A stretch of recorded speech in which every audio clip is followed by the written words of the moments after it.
Almeida foi líder do governo Antídio Lunelli Jair Franzner na Câmara de Vereadores, sempre defendendo as pautas do governo e fazendo elo entre os vereadores e a prefeitura. Coragem e determinação são duas palavras que sempre estiveram presentes em sua vida e foram os ingredientes fundamentais para almejar o sucesso profissional. A sua relação com a política iniciou na vida acadêmica através dos movimentos estudantis na época da faculdade. Ele já foi diretor de habitação, diretor do PROCON e agora é presidente da Câmara de Vereadores. O presidente mais jovem a assumir a Câmara de Vereadores de Jaraguá do Sul. Está bastante ligado às pautas de regularização fundiária. Além disso, propôs a criação do Código de Ética e foi presidente do Conselho de Ética. Em 2022, Almeida ainda fez audiência pública para tratar do transporte público em Jaraguá do Sul.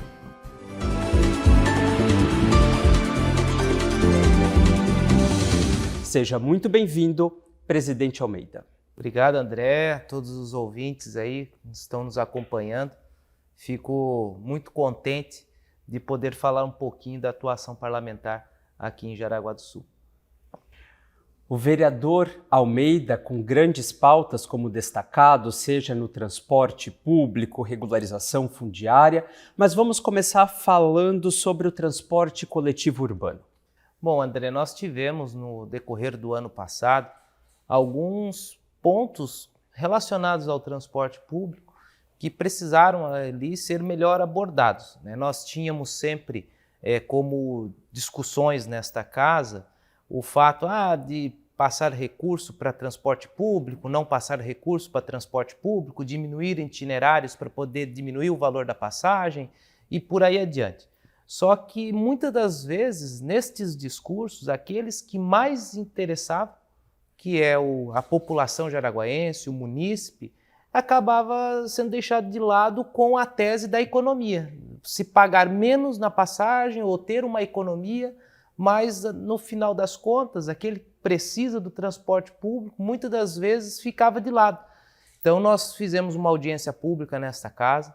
Primeiro ponto foi para nós secarmos, ou seja, analisarmos pontualmente todos os critérios relacionados ao método de contratação desta empresa por intermédio aí de licitação pública que transcorreu aí durante alguns anos.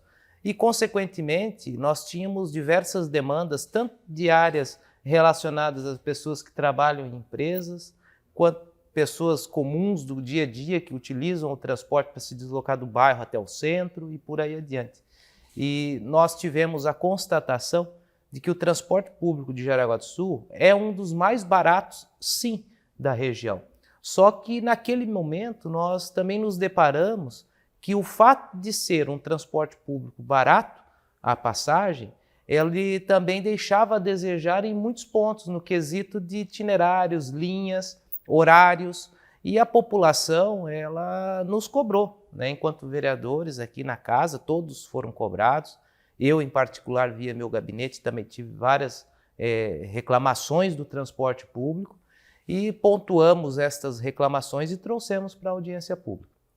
Esta audiência pública ela teve duas etapas, eu acredito, e sem medo de errar, que foi a audiência pública que mais teve horas de trabalho. Nós tivemos que suspender esta audiência pública em um primeiro momento, que iniciou às 8 horas da manhã, já era quase 1h da tarde, e os trabalhos ainda não estavam nem na metade. Suspendi os trabalhos naquele momento, estava presidindo esta audiência pública, remarcamos para mês seguinte, porque no meio da audiência pública se constatou a necessidade de ter documentos complementares para que a gente pudesse aprofundar ainda mais o tema. E nós remarcamos esta audiência e foi mais uma manhã completa de trabalhos, com procuradoria presente aqui na casa, com a parte da AGIR, que é a Agência Reguladora do Transporte Público, representantes da empresa concessionária do transporte público também se fez presente, e a população. Então, nós constatamos o seguinte: a importância de se criar um fundo que pudesse ser direcionado para este fundo recursos relacionados às mídias que são colocadas, veiculadas nos ônibus, nos pontos, recursos que são originários de multas, do município para este fundo, para que este fundo pudesse subsidiar tanto as demandas relacionadas à necessidade de ampliação de linhas, itinerários, como também melhorarmos a qualidade dos ônibus em si. Nós sabemos também que muito ainda há o que se fazer no transporte público. Não está de forma excelente ou até mesmo 100% resolvido o problema do transporte público de Jaraguá do Sul. Mas nós sabemos, e isso foi unânime, de que através desta audiência pública, através dos trabalhos que foram desenvolvidos nesta casa, nós tivemos um grande avanço este que impactou significativamente na vida da população jaraguaense. E vereador, vamos falar um pouco então sobre a regularização fundiária. Olha, André, a regularização fundiária não é segredo para ninguém, é uma paixão que tem. Eu estive à frente da Diretoria de Habitação e Regularização Fundiária por aproximadamente 4 anos. Tivemos a oportunidade de desenvolver vários métodos de trabalhos novos dentro da diretoria.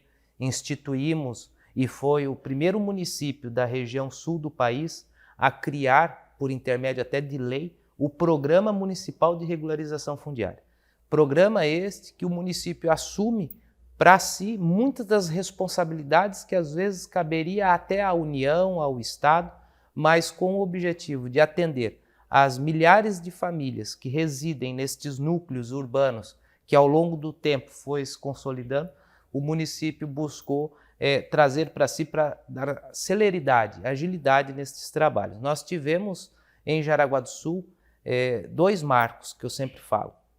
O primeiro deles, em 99, no ano de 99, foi feito o levantamento de todos os loteamentos, que era assim conhecido, de formas irregulares e instituído por intermédio de lei. Ok, importante trabalho, não posso deixar de informar que não foi um importante trabalho. Agora, de lá, de 99 até 2017, não foi feito praticamente nada, a não ser ter constatado os loteamentos que estavam irregulares. E também de 99 para cá, muitos outros loteamentos foram se consolidando no município. Então, nós tivemos em Jaraguá do Sul, de 2017 para cá, as primeiras matrículas entregues para moradores que estavam há 30, 40 anos aguardando por este documento das suas residências. Nós tivemos infraestrutura com concretagem de vias, drenagem, ampliação de rede de água, de luz, enfim, buscando, através do poder público, fazer aquilo que é a obrigação do poder público, levar dignidade a estas famílias. E muitos moradores me agradeciam, enquanto diretor de habitação, pelos trabalhos que nós desenvolvemos. Eu sempre deixei bem claro, na época, eu, juntamente com a equipe da habitação, não fizemos nada além do que a nossa obrigação. Mas eu também destacava o seguinte, uma pena que nos últimos 40 anos anteriores, nós não tivemos a realização da obrigação daqueles que estavam à frente do setor. Isso eu falo sem ter nenhum tipo de problema, porque isso documentalmente é comprovado. Nós fizemos muito. Mas assim como eu sempre falo, nós precisamos sempre evoluir, sempre buscar ampliar as ações do município, as ações sociais, pois essas pessoas que eram invisíveis aos olhos do poder público passaram a ser enxergadas e nós tivemos, desde a gestão Antídio Lunelli, o seu primeiro mandato por completo, depois, na sequência, junto com o seu segundo mandato de reeleição e agora com Jair Franzner, nós temos vários avanços e, na condição de vereador, presidente desta casa, continuarei cobrando agilidade e celeridade, porque a população não pode ficar aguardando aquilo que é de seu direito. Falando de governo municipal, o vereador foi líder de governo tanto na gestão Antídio Lunelli quanto na gestão Jair Franzner, fazendo esse elo entre o poder legislativo e o poder executivo. Bom, André, a liderança de governo, eu posso dizer com bastante tranquilidade que é uma atuação um tanto quanto espinhosa em alguns momentos, porque o líder de governo, ele não pode atuar entre legislativo e executivo com o coração, muitas das vezes. Tem que trabalhar mais com a razão, com o sentimento de responsabilidade fiscal, sem jamais esquecer da responsabilidade social, que ambas devem andar de mãos dadas. Mas a liderança de governo me deu assim, a oportunidade de aprender muita coisa, né? Eu tive aí acompanhamento de várias pautas, estive presente no executivo em diversas reuniões, foi importante, foi uma fase que marcou a minha atuação parlamentar. Eu acredito que aquilo que esteve ao meu alcance eu consegui desenvolver com bastante empenho, né? Muitas das pautas dos vereadores que me chegaram, eu consegui viabilizar junto ao Executivo, trazer esclarecimentos a alguns problemas, vamos assim dizer, ou algumas pautas que chegaram a esta casa, e tenho a plena certeza que o novo líder de governo, que assume a partir deste ano, irá continuar este trabalho, e aquilo que eu puder também auxiliar, continuarei sempre à disposição. Dando sequência à nossa entrevista, então vamos falar sobre esse novo desafio, que é ser presidente da Câmara de Vereadores de Jaraguá do Sul. Bom, ser presidente do Poder Legislativo de Jaraguá do Sul é um motivo de muito orgulho, né? Poucas pessoas no nosso município tiveram esta oportunidade.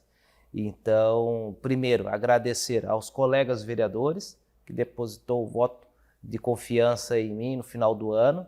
Também dizer que nós temos diversas pautas a enfrentar no decorrer deste ano. Nós sabemos que temos assuntos aí administrativos, assuntos relacionados à estrutura da instituição, que assim, sem medo, nós iremos falar, nós iremos abordar. Não tenho medo de chamar para si responsabilidades que precisam ser sanadas, ser resolvidas. Eu vejo hoje que nós precisamos, com bastante tranquilidade, serenidade, desenvolver uma atualização geral do nosso regimento interno. Eu vou propor isso no decorrer do ano, já estamos trabalhando neste assunto, porque o nosso regimento é de 2010. E 2010 até 2023, muita coisa mudou. Entre elas, eu posso dizer com bastante tranquilidade as sessões remotas que nós tivemos no decorrer da pandemia, o sistema informatizado da forma como nós temos hoje, diferente do ano de 2010, e tudo isso falta regulamentação. Nós trabalhamos muitas das vezes sem ter um amparo legal da casa para desenvolver essas atividades, e isso nos deixa vulneráveis. Tanto para algum vereador levantar algum questionamento, como também até futuramente alguma interpelação judicial. Então, são pontos que na condição de advogado que sou, vou buscar fazer uma análise geral da parte legal da casa, para que ao final do ano nós tenhamos esta atualização e que possa dar tranquilidade para os próximos presidentes, para os próximos vereadores que venham aí nas legislaturas futuras para desenvolver as suas ações. E fora isso, administrar a casa também não é uma atividade simples e não é corriqueira do dia a dia. Tu tem que ter tempo, tem que ter responsabilidade e comprometimento, porque tem um corpo que é técnico na casa muito importante, né? Nós temos diversos profissionais, diversas áreas de formação, e trabalhar com essas pessoas também me traz uma certa tranquilidade, porque eu sei que eu tenho um time que eu posso contar. Então, é só ajustar o meu método de trabalho. Gosto muito do trabalho realizado, né? Eu gosto de passar uma determinada situação e ver a realização desse trabalho. Então, vou estar presente direto na casa, cobrando as ações que precisam ser feitas, sem ter qualquer tipo de receio de abordar assuntos que não sejam tão populares. Eu acredito que o gestor público, e eu passo a ser um gestor desta casa no decorrer deste ano, não tem que ter medo de enfrentar aquilo que é necessário. Então, aquilo que for preciso fazer para que nós tenhamos um poder legislativo cada vez mais forte e próximo, principalmente, da população, eu não irei medir esforços para isso. Perfeito, vereador. E vamos fazer então uma retrospectiva dos 2 primeiros anos de mandato. Bom, nós tivemos assim várias ações importantes, né? Vários projetos de leis, várias indicações, várias visitas, atendimentos. Eu acredito, André, com bastante tranquilidade, que aquilo que eu me propus no decorrer da campanha lá em 2020, eu esteja conseguindo executar com bastante tranquilidade.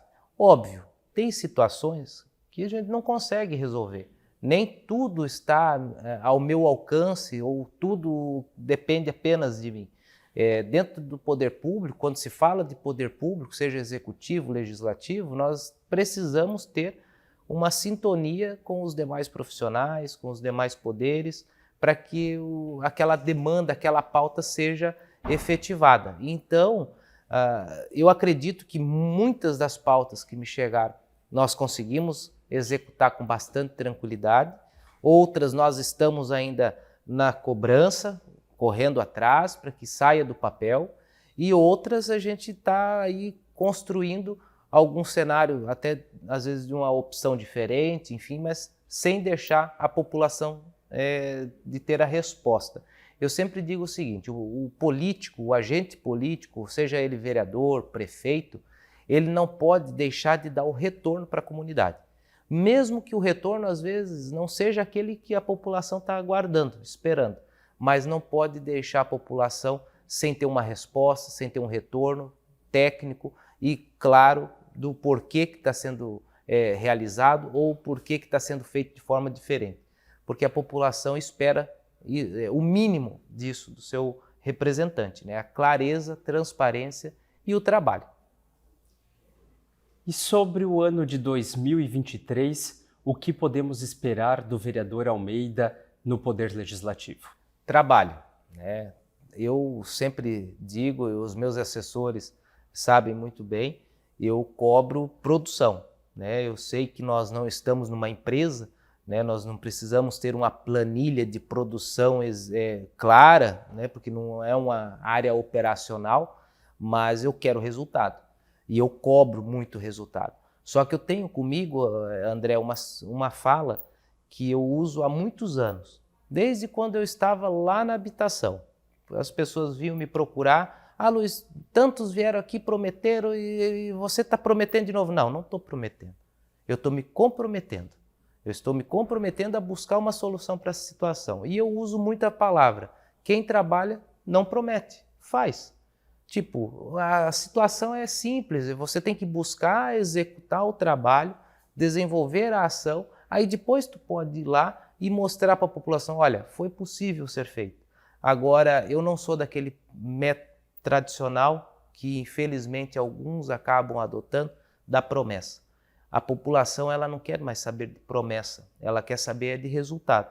Então eu prefiro muitas das vezes, mesmo sabendo que vai ser executado em tal data, tal dia e vai custar tanto aquela ação pública, eu costumo ficar no silêncio, esperar realizar, para daí depois ir lá e conversar com a população e falar, viu? Deu certo. Então, quem trabalha não promete, faz. E assim encerramos a entrevista com o vereador Almeida. Agradecemos ao vereador pela participação e até mais.